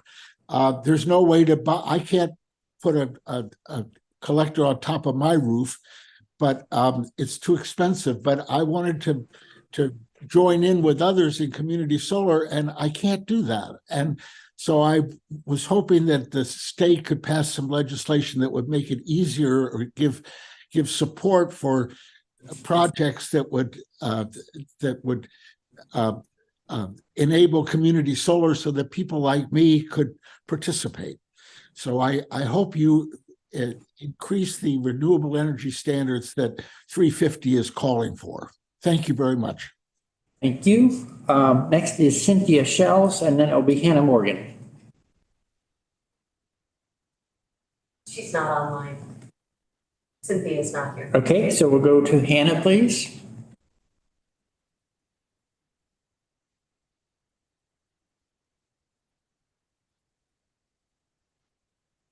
So Hannah, I see that you've unmuted your microphone, but we can't hear you. So we can try unmuting again. Unfortunately, it didn't work. We could come back to you if you wanted to call in. There's, does Hannah have access to the call-in number via the? I'll make sure she has it. We'll okay. So sorry for the technical difficulty. We'll come back to you. On to Nola Parker. Hi, can you guys hear me? Yes. Yes. Hi, I'm Nola Parker. I'm a parent located in Montpelier, and I'm here today just to add my voice to support moving Vermont to a 100% renewable energy future that must come from new wind and solar and storage, and not old resources like large hydro. I moved back to Vermont in 2017 because my partner and I wanted to raise our kids in a state that was more aligned with our values and was taking real action on environmental protection and climate change to ensure a safe and just future for all kids. This summer showed us that the effects of climate change are here and having an impact on us today. The time to act is now. We must prioritize electricity sources that don't just export the harms of energy production to other communities outside of the state and actually reduce our carbon emissions. This means new wind and solar, not large hydro. I think Vermont has a real opportunity to act as a model for other states and to prioritize truly renewable energy sources. Thanks for listening. Thank you. Asha Keenan, and then it'll be Dinev Caligari. Hi, my name is Asha Khannan, and I'm a student at Middlebury College, and I'm a co-manager of the college's Sunday night environmental group. I'm here today to express my support of amending Vermont's renewable energy standard to include wind and solar, and not just large hydro-based energy. Although Vermont is a small state, we have the potential to be a leader for others in terms of sustainable energy. And we can make a statement to curb greenwashing and expand to cleaner and safer energy sources to ensure that all Vermont communities are prioritized and to serve as a paradigm for the larger movement of shifting towards solar and wind energy sources. Thank you for your time. Thank you. Hi, I'm Nineveh, and I'm also a Middlebury College student. And I just wanted to add that I spend a good amount of my time at Middlebury working to hold a microscope to the environmental impacts of Middlebury's relationship with Chase Bank. And I'm so proud to be working with the administration, whose collaboration is, I believe, in large part due to the values held in our Vermont community. The renewable energy standard is really important to me because by investing in wind and solar instead of continued hydro, we're not only investing in our communities, but the health of our rivers, the countless species that reside within them. I hope that with this decision, Vermont can continue to lead the global response to climate change without idealism and, yes, bearing some additional costs in the conscientious and thoughtful state of Vermont. I don't know where else we can turn for forward-looking policy changes. Thank you so much for your time. Thank you. Next is Peter Duval. Thank you for the opportunity to comment. At the November 20th Burlington City Council meeting, Darren Springer volunteered that the McNeil Generating Station made money last year. In answering task 7 of the pre-meeting survey, he implied a similar claim. He didn't tell the council about the rec subsidies involved, and he didn't tell the council that McNeil is a longtime money loser, or that 2022 was a unique year when a war that has killed thousands, displaced millions, and cost billions caused a spike in ISO New England energy market prices. City Council accepted without evidence the hand-waving claim that McNeil is a useful, profitable plant.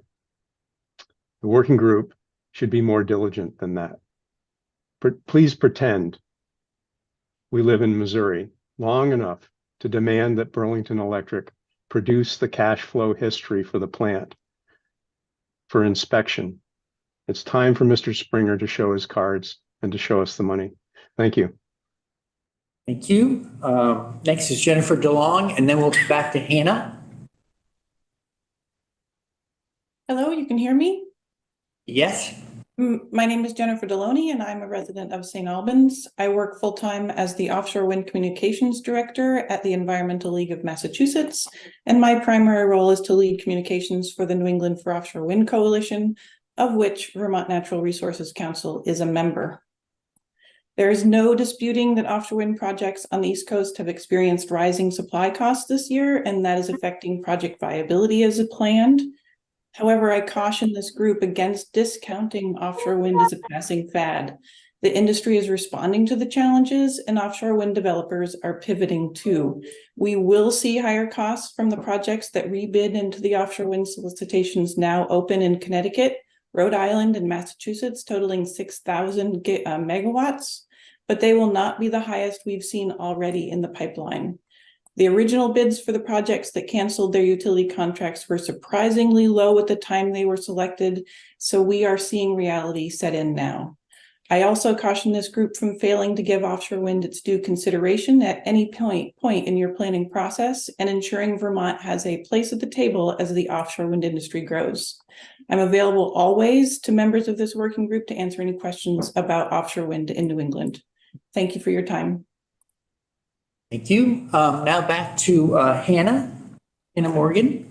Are you connected by phone now, I think? I am by phone. Can you hear me? Great. Yes, please go ahead. Oh, thank you so much for all of your work. This is Hannah Morgan from Plainfield. And I'm a mom of 4 here. And just a quick anecdote. The other day, my 4.5-year-old was flipping the light switch on and off like 100 times. And I was asking him to stop because we didn't want to waste electricity. And which led to a whole stream of questions of, well, what is electricity? Where does it come from? And why shouldn't we waste it? And I just want to say, you should try explaining unbundled REC to a 4.5-year-old. So it really just hit home for me that I want to live in a state where, we're having some crying babies, where we have small scale wind and solar, and where that's really incentivized and it's easy to explain to my kids where we get our energy, and really that the greatest solutions to climate change are what's being incentivized by the standard that you all put together. Thank you. Thank you. That completes our public comment. Thanks that everyone moved along. We only went over by a couple minutes. Appreciate everyone's patience and staying. And just before we adjourn, let's touch base on next things, including our next meeting date, which is a week from today, correct? Yes. Yes. So the agenda will be posted on or before Monday, December 4th, and your next meeting date is Wednesday, December 6th, here. Anytime and hybrid. And there's no homework. No homework. Yeah. So thank you, everyone. We are adjourned.